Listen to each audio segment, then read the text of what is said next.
हाँ बेटा, तो काइनेटिक थ्योरी ऑफ गैसेज का ये चैप्टर आपका लास्ट है भैया, ठीक है ना। Kinetic theory of gases last है बेटा लेक्चर।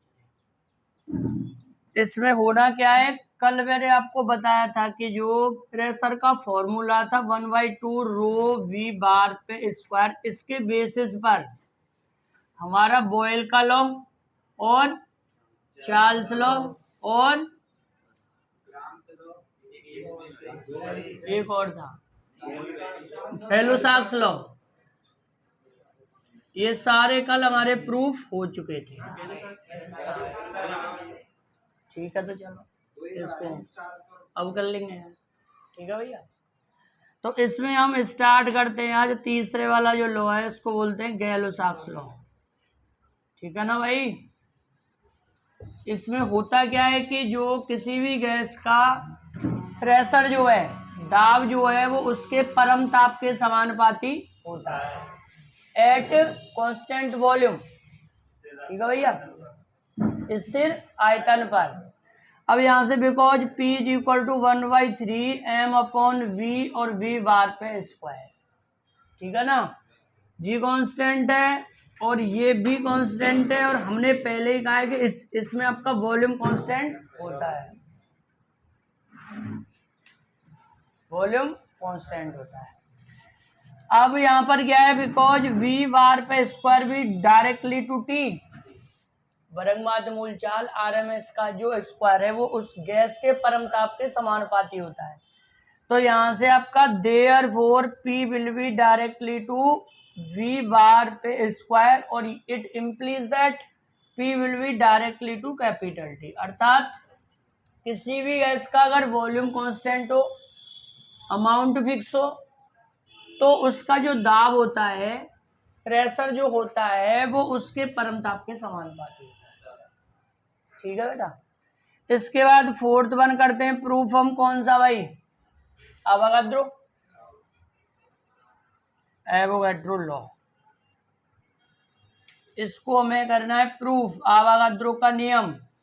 अब आवागाद्रो नियम हमारा होता क्या है, आवागाद्रो नियम बताया था कि किसी गैस की समान ताप दाब पर, चाहे भले 2 गैस हो, 3 गैस हो, 4 गैस हो बेटा, उनका उनमें अगर प्रेशर और टेम्परेचर मतलब ताप और दाब अगर समान है, ये दोनों चीज समान है, तो समान आयतन में अणुओं या परमाणुओं की संख्या समान होगी, ठीक है भाई, ठीक हुआ।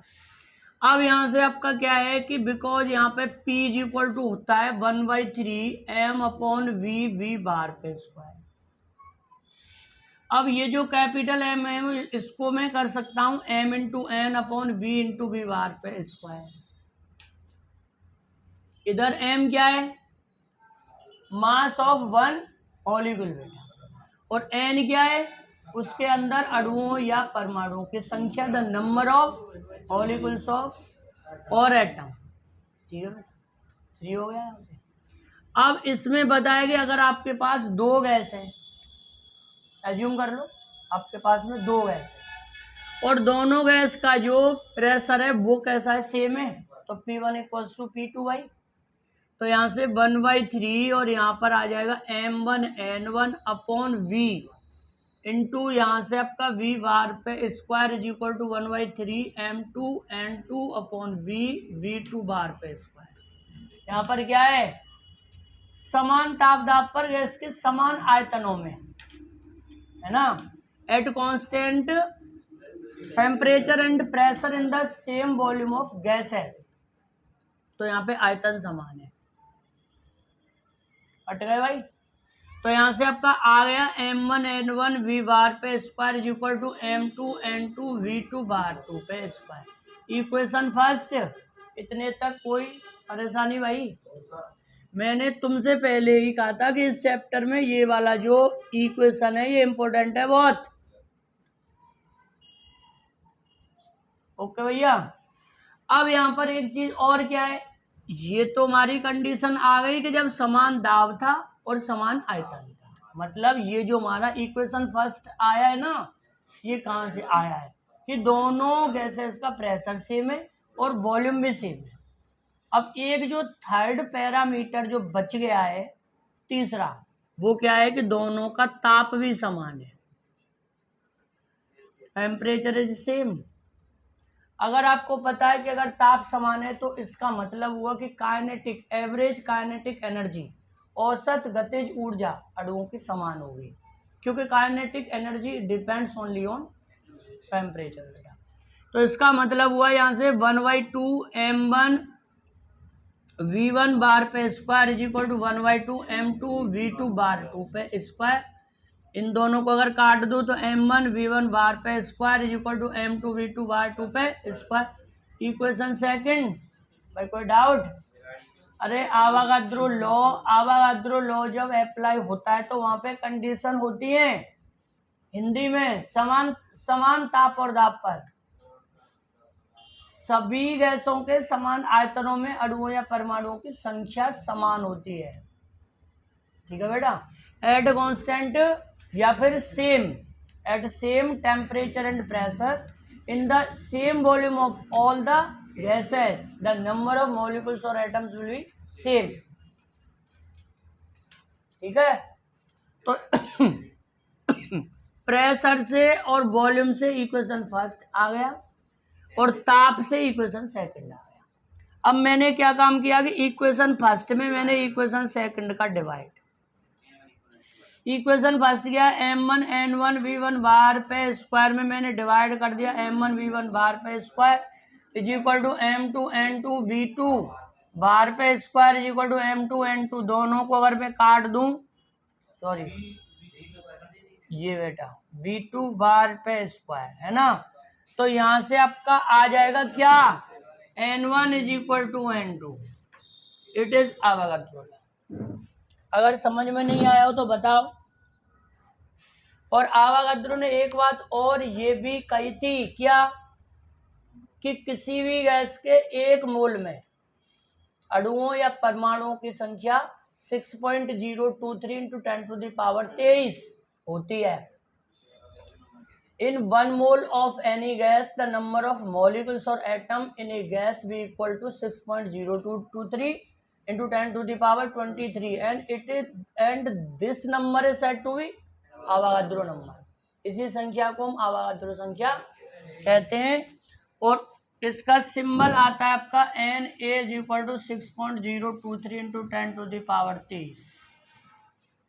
ये था आपका आवागाद्रो। हमारे प्रूफ हो गए गैसियस लॉ 4 और थे 6, बच गए 2, डाल्टन और ग्राम। तो 5वां हम करते हैं प्रूफ इससे डाल्टन्स लॉ। ठीक है बेटा, डाल्टन्स लॉ। डाल्टन इसमें तुम्हारा आता क्या है, डाल्टन्स लॉ बताता है कि P is equal to P1 plus P2 plus P3 dot dot dot. That means अगर किसी भी कंटेनर में हम 2 या 2 से अधिक ऐसी गैस फिलअप कर देते हैं जो आपस में रिएक्ट नहीं करती हो, मतलब अक्रियाशील हो, तो उनका जो कुल प्रेशर आएगा वो सभी के पार्शियल प्रेशर्स आंशिक दाबों के योग के बराबर। ठीक बात। अब यहां से एक चीज आता है कि P प्रेशर टोटल, तो P1 मैंने माना कि इसमें आपकी गैसें 2, 1 और 2, तो टोटल प्रेशर इसका आ जाएगा 1/3 m1 n1 v1 बार पे स्क्वायर अपॉन v, और प्लस यहाँ से 1/3 m2 n2 v2 बार पे स्क्वायर अपॉन v। ठीक है ना, तो यहाँ से total pressure P1 plus P2 is equal to 1/3 और v कॉमन है भाई, m1 n1 v बार पे square plus m2 n2 v2 bar पे स्क्वायर। ये आ गया आपका यहाँ से, है ना बेटा। ठीक है भाई। अब इसके बाद यहाँ से पॉइंट आपका क्या आ रहा है भाई, देखो, अगर यहाँ से आपकी ताप की अगर कंडीशन अगर हम सेम मानते हैं at same temperature, at same मतलब समान ताप का, तो 1/2 m1 V1 बार पे square is equal to 1/2 m2 V2 bar पे स्क्वायर।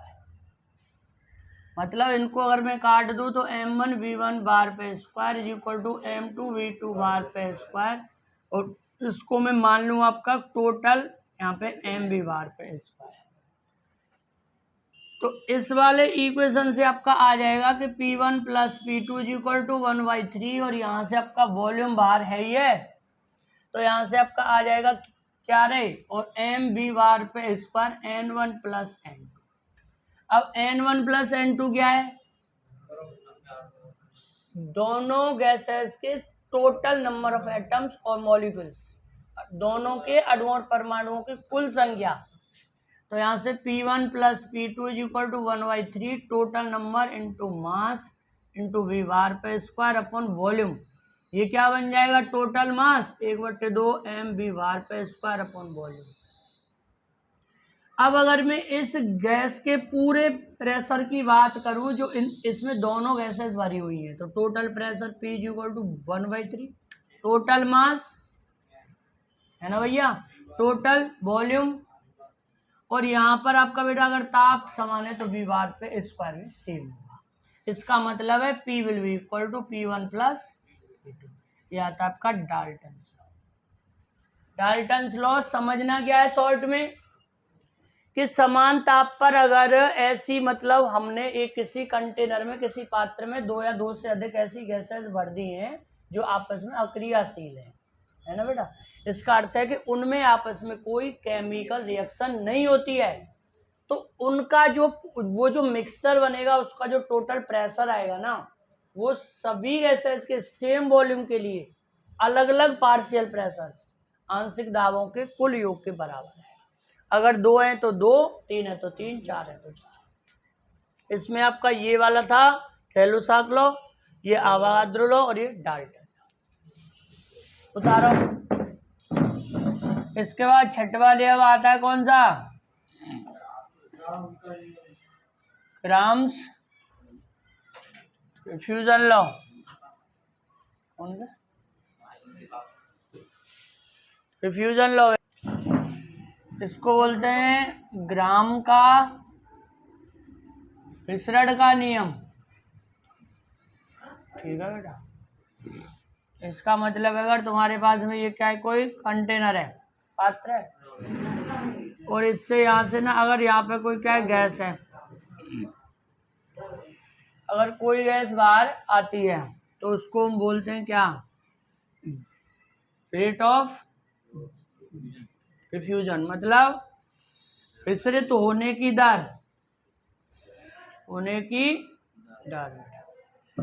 अब pressure P is equal to आता है 1/3 m upon V into V bar पे स्क्वायर।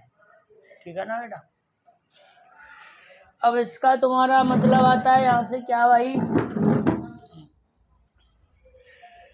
तो प्रेशर है बेटा इसमें, ठीक है ना। तो pressure P is equal to 1/3 mass upon volume density बेटा, तो रो वी बार पे स्क्वायर। इसका मतलब तुम्हारा यहाँ से आता है कौन सा रे, के वी बार पे square is equal to 1/3p rho, 1/3p rho बेटा। ठीक है ना, नहीं गलत है, 3p अपॉन में बेटा ये आ जाएगा आपका रो। ठीक है ना। अब अगर यहाँ पे for the first gas, for the, और ये यहाँ पर बेटा फॉर द सेकंड गैस, हाँ बेटा प्रेशर सेम अपॉन P2, वो सॉरी बेटा रो2। अब यहाँ पर ये क्या आया, यहाँ से ये बेटा देखो, वर्ग माध्य मूल 4 root mean square speed V1 bar पे square is equal to 3p upon रो1 और 3p अपॉन रो2। ठीक है ना बेटा। Pressure for the both passage same. अब क्या करेंगे भाई, यहाँ से, अब बेटा यहाँ से आती है, इसको हम बोलते हैं R। तो विसरित होने की दर जो होती है वो आपके यहाँ पर वर्ग माध्य मूल चाल के समानुपाती होती है। ठीक है ना। R will be directly to the root mean square velocity. तो यहाँ से, अब यहाँ से आपका आता है कि V बार मतलब रूट मीन स्क्वायर वेलोसिटी, ये वाला, ये आर की बात है। अब यहां से आपका बेटा तो ये क्या है, v1 बार पे स्क्वायर अपॉन v2 बार पे स्क्वायर इज इक्वल टू यहां से आ जाएगा रो टू अपॉन में रो वन। तो रो वन अपॉन में rho two is equal to rho two upon में रो वन बेटा। तो यहाँ से आपका R1 अपॉन R2 will be equal to under root में रो टू अपॉन में रो वन। तो R will be inversely to the rho. अब यहाँ से नेक्स्ट टॉपिक है तुम्हारा वांडर वाल्स इक्वेशन, ठीक है ना, फॉर रियल गैसेस, जो वास्तविक गैस होती है उनमें वांडर वाल इक्वेशन है। अब सबको पता है कि आइडियल गैस इक्वेशन होता है कौन सा, PV is equal to RT है भाई, if N is equal to 1, ठीक है बेटा। अब यहाँ पर अगर गैस आइडियल के बजाय अगर वास्तविक गैस हो, अर्थात इसको बोलते हैं प्रैक्टिकल गैस हो, जो एक्चुअल में होती है, तो वहां पे फैक्टर आ जाते हैं दो। पहला तो पॉइंट ये है कि वास्तविक गैस में अणुओं का आकार शून्य, अणुओं का आकार शून्य नहीं होता है ना। तो यहां से आपका आ जाएगा VI is equal to V minus B. इसमें V क्या है, वॉल्यूम ऑफ कंटेनर, और V क्या है, वॉल्यूम ऑक्यूपाइड बाई मॉलिक्यूल्स, ठीक है ना। मतलब ये क्या है, पात्र का आयतन, और ये क्या, अणुओं के द्वारा घिरा आयतन, ठीक है बेटा। तो V की जगह पे आ जाएगा V माइनस बी। इसमें V वैसे इसको हम बोलते क्या है, वांडर वाल कांस्टेंट, ठीक है, वांडर वाल स्थिरांक। अब इसके बाद दूसरा आता है अणुओं के मध्य बल, अणुओं के मध्य बल होता है। तो इंटरेक्शन फोर्स मतलब mutual interaction between the molecules, अणुओं के मध्य में आपस का या पारस्परिक बल, ठीक है बेटा। अब यहां से आपका क्या है कि जैसे अगर ये कोई बर्तन की क्या है, दीवार है बेटा, और यहाँ पर अणु अगर एक यहाँ पर है और एक कहाँ इसके पीछे है जस्ट, तो जब इसकी इससे कोलिजन या टक्कर होती है तो इस वाले अणु का इस पे अट्रैक्शन फोर्स होता है बेटा। इससे अगर ये आइडियल गैस होती तो इस वाले अणु पर इसका कोई अट्रैक्शन फोर्स होता ही बेटा नहीं, ठीक है ना, एब्सेंट होता। इसलिए इन अट्रैक्शन फोर्सेस के कारण जितने भी इसके चारों ओर के जितने भी मॉलिक्यूल्स हैं, अणु हैं, उनके अट्रैक्शन के कारण इस पे जब ये टक्कर मारता है तो जो टक्कर मारने का जो संवेग है, मोमेंटम जो है, वो आइडियल की कंपेयर में कम होता है बेटा। इस कारण से ये जो वास्तविक गैस होती है इनका जो प्रेशर होता है वो आइडियल गैस से होता है कम। तो यहाँ पर आपका आ जाएगा है ना बेटा क्या, कि P equals to PI minus में बीटा, तो PI will be equal to P plus beta, और जो बीटा है वो डिपेंड करता है आपका कहाँ पे भाई, डेंसिटी का स्क्वायर, और डेंसिटी इज इक्वल टू है मास अपॉन वॉल्यूम, तो इसका मतलब है beta inversely to 1 upon V square. तो यहाँ से आ जाता है आपका beta is equal to A upon V square. तो इसलिए आइडियल गैस के equivalent pressure is equal to P plus A upon V square. तो इन दोनों की वैल्यू, प्रेशर और वॉल्यूम की वैल्यू अगर आइडियल गैस में पुट करते हैं आइडियल गैस इक्वेशन में, तो यहाँ से P plus A upon V square और V minus B is equal to RT, ये आता है वास्तविक गैस समीकरण, वास्तविक गैस समीकरण, रियल गैस इक्वेशन, ये है बेटा। इसके बाद में एक और टॉपिक है बस आपका बेटा, लास्ट टॉपिक कौन सा है, इसको बोलते हैं मीन फ्री पाथ, ठीक है ना, मीन फ्री पथ। इसको बोलते हैं हम आपका क्या, माध्य मुक्त पथ, मुक्त पथ बेटा। इसका अर्थ क्या है कि जब कोई भी, अगर ये गैस है आपका, यहाँ पर किसी कंटेनर में गैस भरी हुई है और यहाँ पर अगर बहुत सारे अणु हैं बेटा, उनके बीच में अगर टक्कर होती है, स्ट्राइकिंग होती है बेटा यहाँ पे, तो किसी भी मॉलिक्यूल्स के द्वारा एक कोलिजन से लेकर दूसरे तक के बीच में जितना पथ जो उसके द्वारा कवर होता है उसको बोलते हैं मीन फ्री पथ, लैम्डा बेटा। वो था बेटा दो सक्सेसिव कोलिजन्स के बीच का था टाइम, है ना, ठीक है। अब बेटा इसकी वैल्यू यहां से आपकी आ जाती है फ्री पाथ वाली की, lambda is equal to 1/πd² और n बेटा, इतनी आती है आप यहां से वैल्यू, ठीक है बेटा। इसमें n क्या है, number of molecules per unit volume बेटा। ये वैल्यू आपकी तब आती है कब, जब हम एक चीज को एज्यूम कर लेते हैं क्या, कि एक मॉलिक्यूल्स के अलावा अदर जो भी हैं वो विराम अवस्था में है। मतलब यहां पर आपको बताता हूं मैं, ये जो आती है बेटा वैल्यू, ये आती है जब कि when other molecules are at rest बेटा। अब इसकी तुम्हें बेटा और एक्चुअल वैल्यू अगर फाइंड करनी है ना, तो वहां पर एक्सपेरिमेंटली एक वैल्यू आती है यहाँ पर √2πd² के बराबर। ये आपके आता है बेटा मीन फ्री पथ।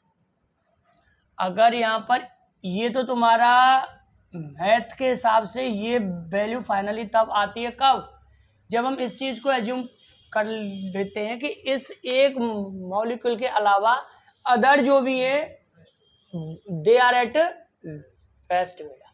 और यहाँ पर एक्चुअल जो आती है तुम्हारी वो वैल्यू इसमें √ और आ जाता है। ये पथ है, एक कोलिजन अगर यहाँ पर हुई, ये दूसरी हुई बेटा, इन दोनों के बीच का जो है पथ, ये होता है पथ, ठीक है ना। उतारो।